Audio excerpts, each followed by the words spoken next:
दादाजी, क्या आप मुझे 100 रुपए दे दोगे? 100 रुपए? क्यों बेटा, क्या करना है? वो ना, मुझे एक चॉकलेट लेकर आनी है। अरे बेटा, जब मैं तुम्हारी उम्र का था ना, तब मैं मार्केट से सिर्फ 2 रुपए में घर का साबुन, दूध, चीनी, ब्रेड, बिस्किट सब ले आता था। और तुम लोग देखो आजकल कितने पैसे बर्बाद करते हो। लेकिन दादाजी, एक बात बोलूं? हाँ बोलो बेटा। वो क्या है ना कि आजकल दुकानों में सीसीटीवी कैमरा लग गए हैं।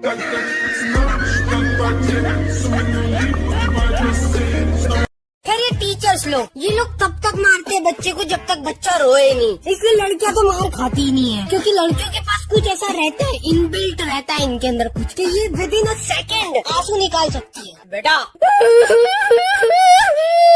बेटा बेटा, अभी तो मैं कुछ करा भी नहीं है।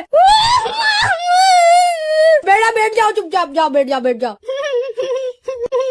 दोस्तों, 2 लड़के लड़की शादी करना चाहते थे, लेकिन लड़की का बाप चाहता था कि शादी ना हो, इसलिए उसने लड़के के सामने एक शर्त रखा कि अगर बारात में कोई भी बूढ़ा आदमी आया तो शादी नहीं होगी। लड़के ने मजबूरी में शर्त मान ली। जब बारात लड़की के घर जाने के लिए निकलने वाली थी, तभी लड़के के नाना ने कहा, मैं भी जाऊंगा बारात। लोगों ने समझाया कि अगर आप गए तो शादी नहीं होगी। नाना बोले, चाहे कुछ भी हो, लेकिन मैं जाऊंगा। लोगों ने फैसला किया कि बूढ़े नाना को डिग्गी में बैठा लो, लेकिन उन्हें बाहर मत निकालना। नाना को डिग्गी में डाल दिया गया। जब बारात पहुंची तो लड़की के बाप ने फिर से टांग अड़ा दी और लड़के से कहा, शादी तभी होगी जब तुम पास के इस तालाब से पानी की जगह दूध बहवा दो। बारातियों ने कहा, यह तो पॉसिबल नहीं है। बारात वापस आने लगी, तभी नाना ने डिग्गी से आवाज लगाई, बस इतनी सी बात के लिए तुम सब वापस जा रहे हो? जाओ, जाकर लड़की के बाप से कह दो कि हमने दूध का इंतजाम कर लिया है, आप तालाब का पानी खाली। ये आदमी 30 साल से जेल में था, लेकिन आज उसका आखिरी दिन था। वो खुशी खुशी सीढ़ियों से नीचे उतरा, अपने दोस्त को टपली मारी और बाकी कैदियों को अलविदा कहा। इसके बाद उसने अपना सामान और कार की चाबी उठाई, अपनी सुपर कार में बैठा और गार्ड को उंगली दिखाते हुए जेल से निकल गया। हाईवे पर स्पीड में गाड़ी दौड़ाते हुए वो एक पेट्रोल पंप पर रुका, दुकान के अंदर गया, जहाँ उसने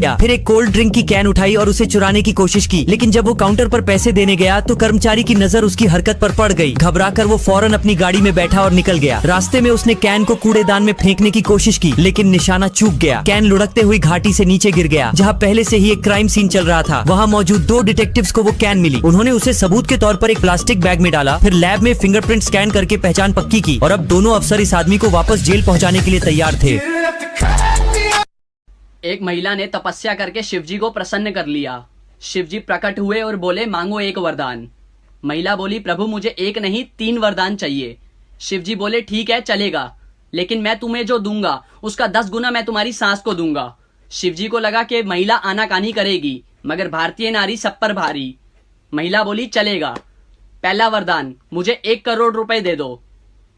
शिवजी बोले, दिए, उसका 10 गुना उसकी सास को मिल गया। दूसरा वरदान, मुझे बहुत सुंदर बना दो। बना दिया, उसका 10 गुना उसकी सास सुंदर हो गई। तीसरा वरदान, मुझे एक हल्का सा हार्ट अटैक दे दो। उसकी सास को उसका 10 गुना तगड़े वाला हार्ट अटैक आया और सांस चल बसी और सारा का सारा धन बहुरानी का हो गया।